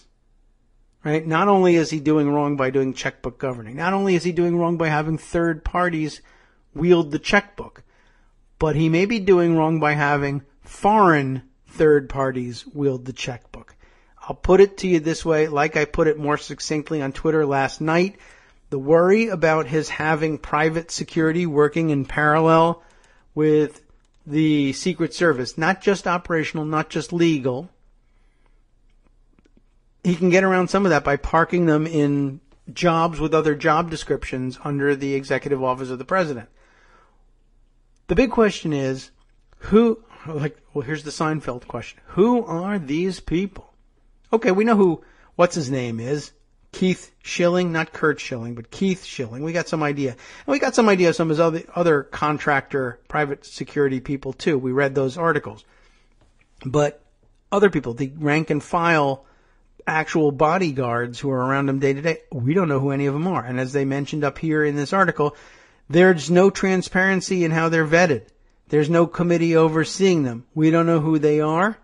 You don't know who they are. I don't know who they are. Here's the question. How many of the people surrounding the president in close proximity every day, under no oversight and subject to no vetting, paid for by a third party, how many of them are Russian? How many are in Russian employ? Are they actually Russian themselves? I don't even know. They might not be. They might be Americans employed by Russians. Is this fantasy? Am I speculating? Am I going too far with all this? I don't know. You don't know. The real worrying question, I don't know if he knows. If I were a Russian mobster, here's what I would do. On one of those visits to Moscow in the past, while partying, enjoying Trump vodka and the lovely view at the Miss Universe pageant, what have you, I would set this up. I would engineer a minor threat that looked like a major threat to Trump's personal safety. And because I engineered it, I could also engineer the prevention of any real harm coming to him. Of course, I could prevent that just by engineering it as, I want you to fail to do this.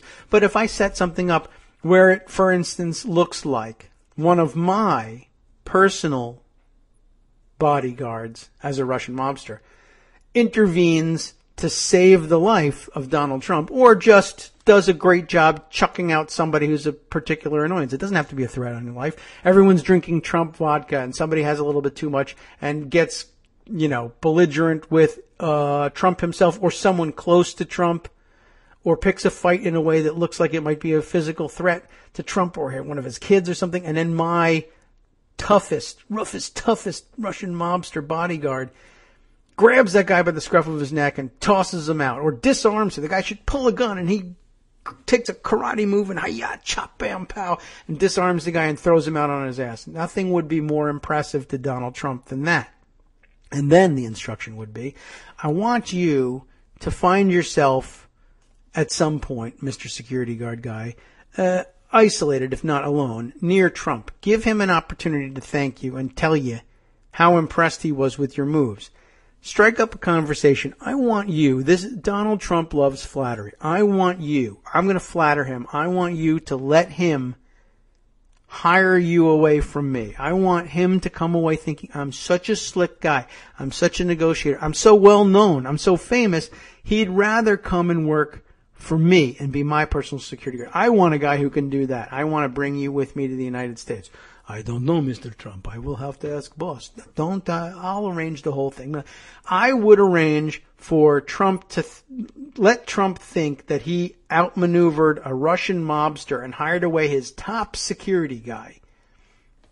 And then I want you to be with him all the time. I want you to keep an eye on him. We are investing so heavily in this guy. He's laundering so much cash for me. I want you near him all the time to make sure he does what we need him to do and nothing else. I don't want him to go rogue on me. I don't want him to steal my money. I don't want him to get weak-kneed if the FBI of his own country comes down on him and wants to know the source of the monies. I need you there as a kill switch, is what I'm saying. You're going to be, quote-unquote, his bodyguard. He's going to trust you. He hired you away. You guys have a rapport. But the reality is he's going to pay you very handsomely. I'm going to pay you the same that he pays you. I'm going to double your salary. I'll double it on top of that. 2/3 of your salary secretly will come from me. And here's the understanding. Should the day come when I need to throw the kill switch, I need you to put one in his head. Donald Trump has to go. You're going to be the guy to do it. That's what I would have done. Now that he's president of the United States, coming up with a plan like that is probably not a great idea.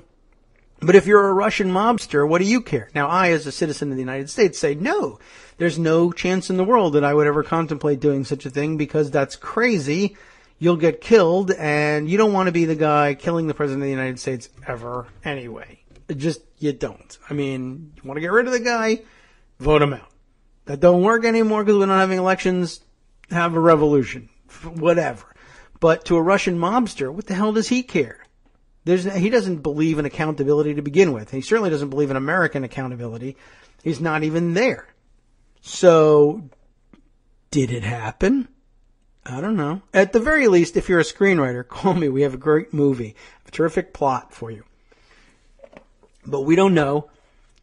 I don't know, certainly. You don't know, certainly. Maybe somebody knows. Maybe Donald Trump himself doesn't even know. Maybe it's not quite as complicated as that. Maybe it's an American.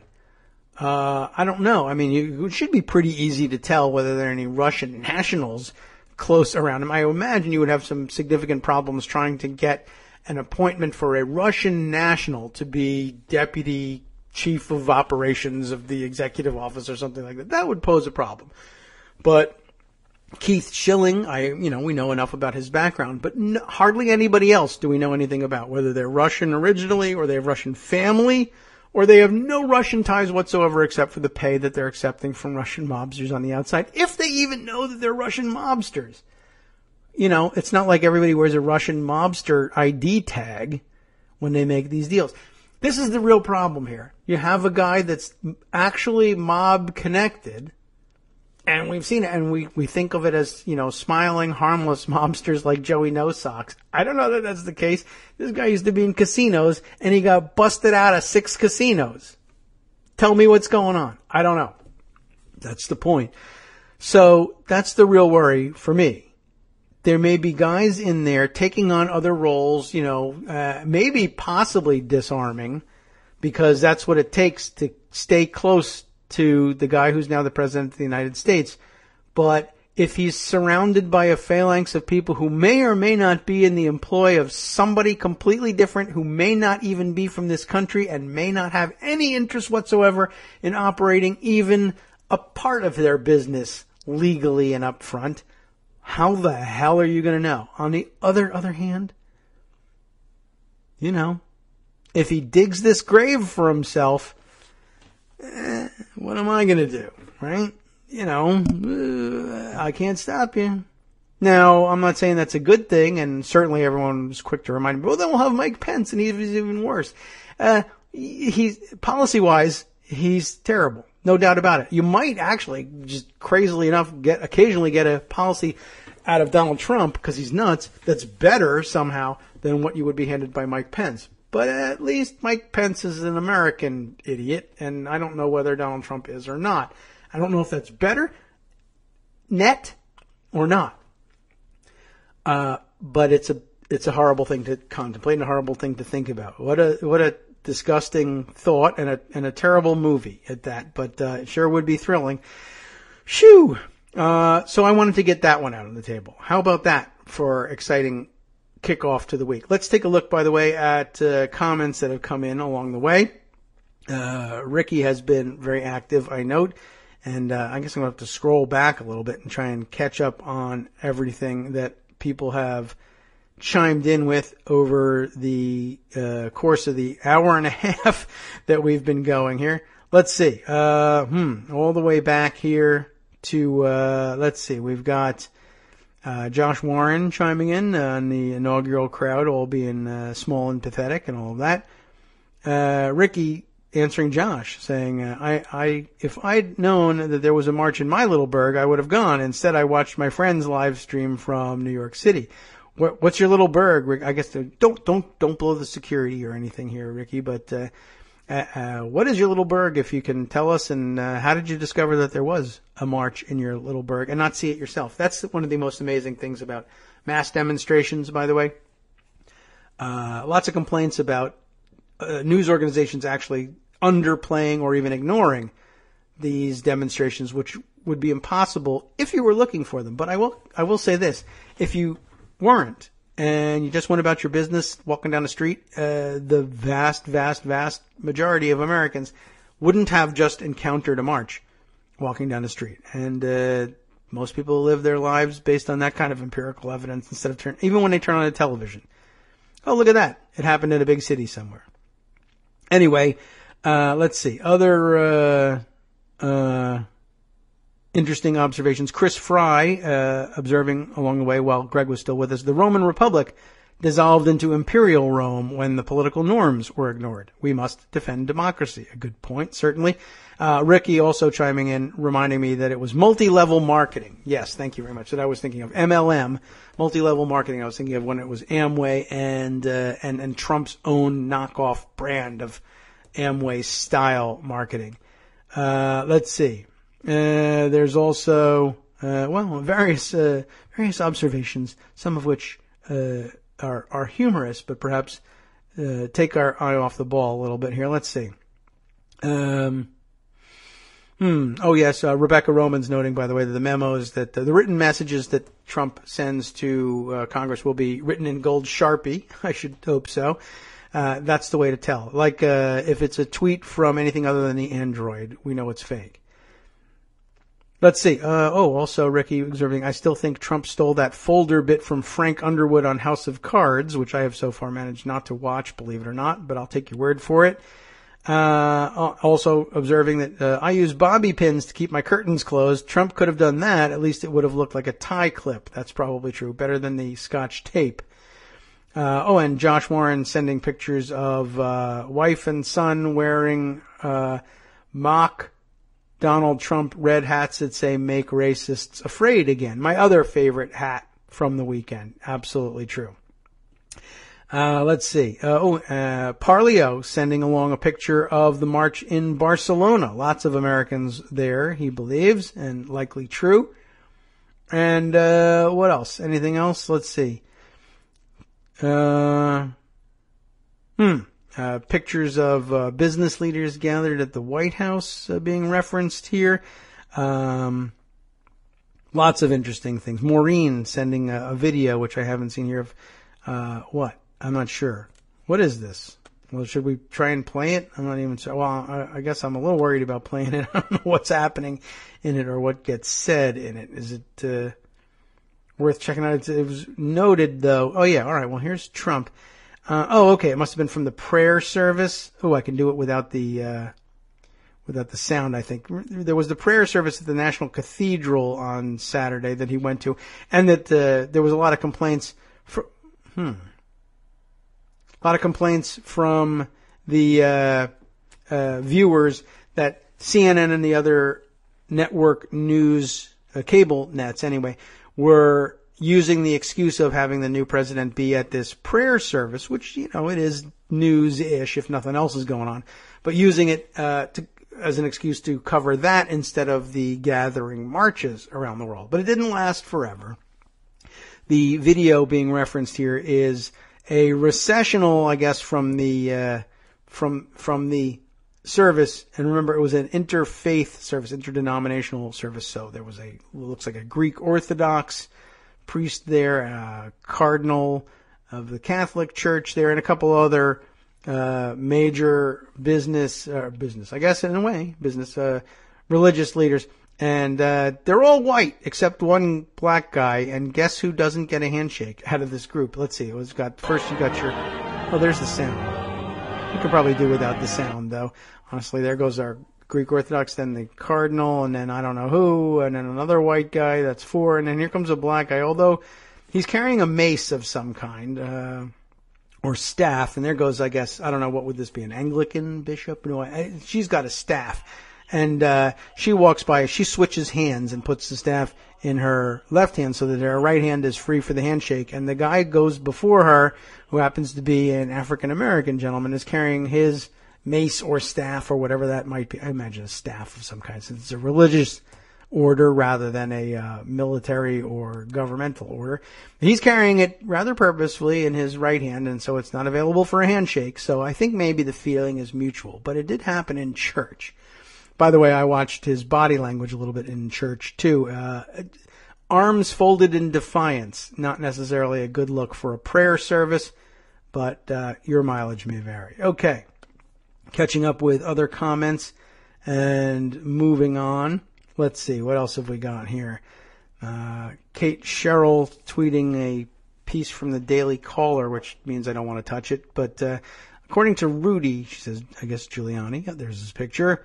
We made signs, hats, traveled long distances with no purpose or knowledge of why we were there. Okay. So that's Giuliani's comment to the Daily Caller, or to somebody that the Daily Caller was noting. Looks like it was made on TV because there's a picture. Giuliani, 500,000 women who marched against Trump didn't even know what they were protesting.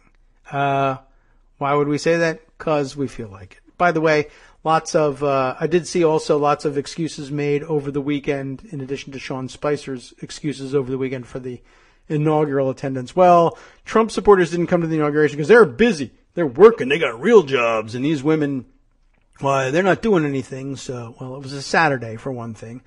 And, good point. People were pointing out. I saw Dave Weigel making this point. I think Oliver Willis likewise making a similar point. You don't get to brag about record-setting attendance at rallies on weekdays all throughout 6 months plus of the campaign and brag about your crowd size there and then say, no, they were busy working for inauguration. That doesn't really cut it. All right. What else have we got here? Oh, really? Here's my answer from Ricky. She lives in Charlottetown, Prince Edward Island, it says PEI. I happen to know that, I happen to know that a lot of Americans would say PEI Canada. What's that? Well, it's Prince Edward Island. And I've been there. That's how I know, because otherwise, if I don't go, I have no idea. We don't know anything about Canada here in the United States. It's disgusting, to be honest, and awfully, really, it is awfully sad. PEI, Prince Edward Island, delightful, fantastic place. I went to Prince Edward Island in 1993, and here's how I did it. I had some vacation time coming. So did my wife. We weren't married yet. And we said, let's go on vacation. Let's go somewhere ridiculous. It's not ridiculous, PEI. It's ridiculous for us. We said, let's get in the car and just drive and just go somewhere. Like, where can we go that's remote, that's like nowhere where we've been before? And I just looked on the map, and I'm looking up, and I'm just going up the coast. Yeah, it'd be nice to go to Maine, but, blah, blah, blah, whatever. Canada. Let's go into Canada. What's up here? Look at this. Oh, look at this island. What is this? That's far away. Let's go there. I've been to Nova Scotia as an infant. It doesn't count. I don't remember it. But anyway, I said, what about this thing here? There's an island. Prince Edward Island. That sounds, if not exotic, remote. What's there? Let's check that out. That seemed like a place to go. You know what else we thought? We also thought, let's go someplace like not so remote, but, that's so off of our own beaten path. Anyway, I mean, Canadians go there all the time. Obviously, it's a beautiful place. Makes good sense. Want to go somewhere where people like us at our age, when we're only in our mid-20s, the money we can scrape together will go farther. Not just because we're going to Canada, but because we'll go someplace where it's just out of the way and we'll be able to afford nice accommodations for once because it's out of the way. You go to New York City, you can't, you can sleep in an alley for the money we have, right? So we started researching it, and as it turns out, it was fantastic. So it was one of the greatest trips of my life, and it was a fantastic drive, and they didn't yet have the bridge to PEI, so it was a nice ferry ride as well. We had a great time stopping at places on the way up, and all through New Brunswick, and when we're driving up and back through Maine and Vermont and New Hampshire. It was terrific, and a great trip, and I recommend it to anyone. And let's see, we stayed in Dalvey by the sea, which was actually, I think, by the river. But anyway, it was a Dalvey, which was a fantastic, old bazillionaire's summer home turned into a hotel, which was fantastic. The water was freezing. It was August. It was still cold as hell. But beautiful weather. Stayed there for a day or two, and we drove over and then stayed at the Inn at Bay Fortune was the name of the place. And that also was fantastic. And they had the most amazing food there, too. We also ate like kings. They had a 7-course tasting menu prepared by a chef, like one of these New York celebrity chefs, who I don't know who he is, but if anybody's into the New York celebrity chef scene, if the guy's still working, I have no idea. The tallest chef I've ever seen in my life is practically 7 feet tall. I don't know how he fit in the kitchen. He was fantastic. Michael something or other. Does that ring a bell for anybody? Anyway, he just spent summers up there. He's like, I'm going to go and stay in this fantastic resort and we'll make this 5-star food. It was fantastic. It was all PEI raised stuff, and it was terrific, and it was great. I don't know what else to say. It was fantastic. We also went out to dinner. We also had one of the worst dinners ever. We just decided to stop in somewhere and eat one of the, the $10 lobster suppers at a church somewhere. And it was awful. Anyway, it's neither here nor there. Fantastic trip. I loved it. I have somewhere, it doesn't fit me anymore, upstairs, a University of Prince Edward Island rugby jersey that I bought while I was there. It doesn't fit me anymore, and it's horribly ugly, and it's 80s style. They were selling it off on the clearance rack. Anyway, so there you go. I've been to Charlottetown. It was very nice. Let's go up there. Let's move the show to there. That's where we'll go if we need to escape to Canada. What else have we got here? A few other... Oh, yes, look at this. Here's Mimi Joe is showing me the picture now of the business leaders gathered at the White House. Note Bannon at the head of the table and no diversity among the business leaders. That's probably not Trump's fault, but that's sort of the way we are in this country. Yeah, they're all white, and any women in there at all, I can't quite tell. I don't know if I see it, but it certainly looks to be 90+% men. This I can't tell from the angle. This might This could be a woman here. I cannot tell. Maybe down at the end, too. I don't know. Anyway, they all pretty white. I can tell you that. Michael Smith. Oh, you know. Ricky knows. Michael Smith. Well, it's pretty dumb. How can I not remember? The guy's name is Smith. I really literally could have made that up and gotten it right. Michael Smith, well-known chef. He's all over the Food Network. Terrific. Another network I don't watch. Anyway, his tasting menu was fantastic. Not everything came, strictly speaking, from PEI, because I think we had some Mako shark on there, and I don't know. Do you guys have Mako sharks up there? I don't know. You tell me. Well, you can tell me. Anyway, it was terrific, and Bay Fortune was fantastic. I don't know if he still cooks there. But by the way, we had that menu. I mean, I think we probably paid like maybe 150. It was a lot of money. I mean, it was like $150 maybe for each of us. We might have paid $200 to $300 to eat dinner, but a 7-course tasting menu. We were there for hours. He brought us in the kitchen and showed us all the things as he was making them. It was like first class, 5-star thing. We've never had anything like it since. So I recommend it to anybody.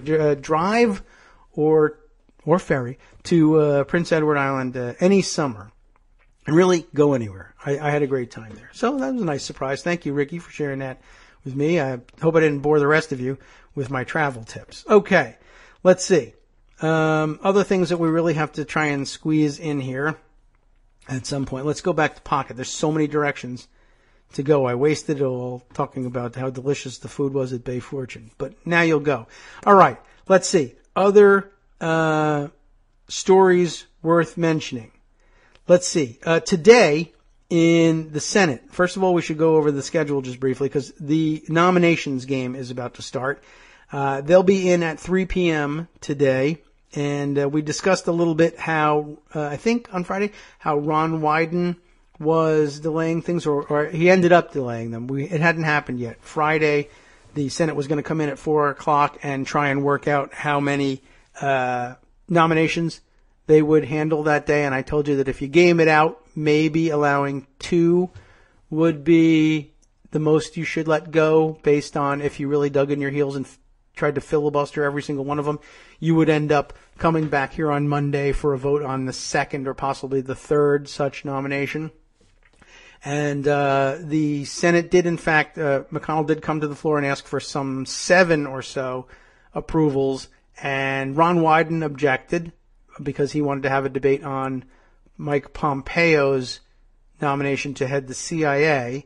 And in the end, they ended up doing exactly that, approving just 2. So far, executing things according to my plan. Anyway, we'll see whether it continues today. Today they get together at 3 o'clock, and let's see. They go to executive session to resume consideration of Pompeo's nomination, with up to 6 hours of debate, which they agreed on by unanimous consent. And if all time is used, they'll get around to a vote at about 9 p.m. today, and that's the only thing on the calendar for today. That's good, because it worried me. I saw on Twitter earlier this morning people saying they could be up onto Rex Tillerson's nomination today, too, and maybe even Jeff Sessions. Although perhaps those are votes in the committees rather than on the floor. So, okay. Good job so far with the Democrats in the Senate of keeping things at a moderate pace. And I'm going to have to be working on them now. Next challenge is seeing if I can get any of them to object to simply gaveling in receipt of the any communications from the president. And remember, all of these nominations that are going to have to come in will come in by written message. I think here's another good point for you. I told you on Friday about some of the mechanics you might see on C-SPAN post-inauguration, that none of the nominations were in fact made yet, that they have to be written communications from the president post-inauguration. And that's what you would have seen if you followed on C-SPAN the president into the president's room at the Capitol, where he held the signing. It was a little mini gathering of congressional VIPs, and he was signing the messages to the Senate, naming people to the various cabinet offices for the consideration of the Senate. So I told you how it was going to go, and it went that way. And I told you how many nominations we're going to get through, and that was the number. And I told you which ones, too, Kelly and Mattis, and that was it. And so it went. So that means we have a pretty good feel for what's going on, if we can just manage the flow of information, we'll be able to stay on top of these things, and you'll be able to stay on top of them with us. We are definitely running out of time. Of course, what else did I want to try and mention? Yes. Well, there was a Politico article. We want to throw this one out there just to, I'll give it to you for a reading. Trump doling out plum advisor jobs to rich friends. And it's not clear to me whether these are positions on which the Senate can take any action or slow any action down. These may be subject to approval of advice and consent by the Senate. They might not be. But Trump seems intent on surrounding himself with a familiar crowd, and frankly, probably the crowd of Trump Tower, too, which, as I've told you, I think is a den of spies and thieves, and a lot of them Russian. So watch out for that as well. There's a lot of dynamics here that you can tie together. The tricks he's pulling, the lies he's telling, the people he's surrounding himself with, and the way he is shoehorning his people in around the norms and controls, combined with his Russian connections, his mob connections, and the Russian interference in the election connections, and you have a fairly serious problem on your hands. And quite honestly, good enough excuse in my view anyway, and I hope other people's view too, for senators to say, we need to examine everything with an electron microscope. There won't be anything that goes quickly through this Senate for a number of reasons, and not the least of which are you've poisoned the process. I have an interesting piece here, too, that I'll have to examine a little closer off air, but lots more to add to the Russia situation, obviously. And, well, all sorts of things to add to the mix here, including a piece from rather weird, I don't know. She's a weirdo. She really is. I don't know what to make of, what's her name? Louise Mensch. Is that her name? Is she still an MP in Britain? She's an oddball. I don't know how much I want to associate myself with her, to be honest. But I don't know. She's out there spinning some theories too, and I want to be able to evaluate some of those things. Also, I guess I'll just mention for the record, in case you still had any doubts about it, FEC documents now available. Let's roll the outro music, by the way. FEC documents now available, according to Slate magazine, concluding that Trump did, in fact, in case you were still wondering, pay actors to attend his campaign launch event in Trump Tower. We all suspected it. Everybody said as much.